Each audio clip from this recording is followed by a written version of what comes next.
সিটু রাজধানীতে সার্থক শ্রমিক জমায়েত সংগঠিত করেছে।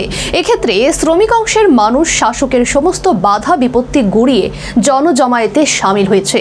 মঙ্গলবার এই দাবি করলেন সিটুর পুনর্নির্বাচিত রাজ্য সম্পাদক শঙ্কর প্রসাদ দত্ত। সেই সাথে তিনি বলেন, রাজ্যের মানুষ এখন আর বিজেপি তথা বিএমএস এর রক্তচক্ষুকে ভয় পায় না। 10 ও 11 নভেম্বর আগরতলা টাউন হলে সিটুর 16তম রাজ্য সম্মেলন অনুষ্ঠিত হয়। সম্মেলন উপলক্ষে সোমবার রাজধানীতে প্রকাশ্য জমায়েত সংগঠিত করে সিটু। মঙ্গলবার সন্ধ্যায় এই বাম শ্রমিক সংগঠনের রাজ্য সম্মেলন সমাপ্ত হয়।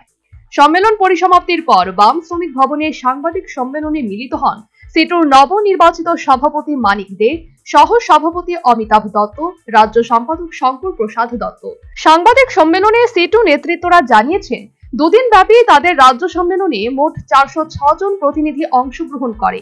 এর মধ্যে মহিলা প্রতিনিধির সংখ্যা ছিল প্রায় 150। সম্মেলন থেকে 137 জনের রাজ্য কমিটি গঠন করা হয়। তার মধ্যে মহিলা সদস্যের সংখ্যা 23।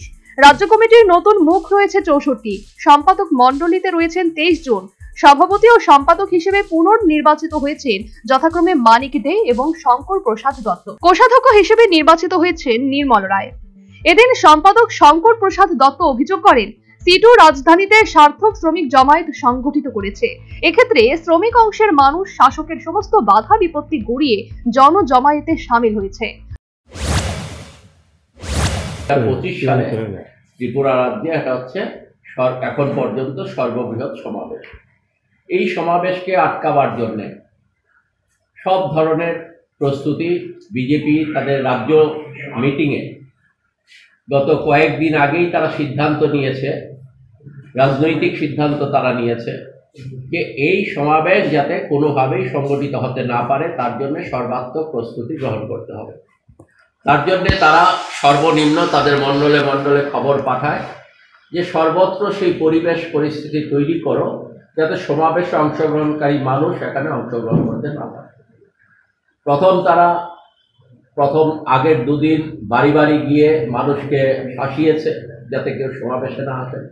শ্রমজীবী মানুষকে গিয়ে শাসিয়েছে, কাজের ক্ষেত্রে গিয়ে শাসিয়েছে যাতে সমাবেশে অংশগ্রহণ না করেন, এবং সর্বশেষ হুলিয়া জারি করে দেয় যে গতকাল বেলা 12টা পর্যন্ত বিভিন্ন মহকুমাগুলো থেকে যাতে কোনো গাড়ি ছেড়ে আগরতলার দিকে না আসে। বেলা 12টা পর্যন্ত সমস্ত যানবাহন বন্ধ যাতে থাকে তার ব্যবস্থা করতে হবে, এই ধরনের হুলিয়া জারি করে দেয়। আমরা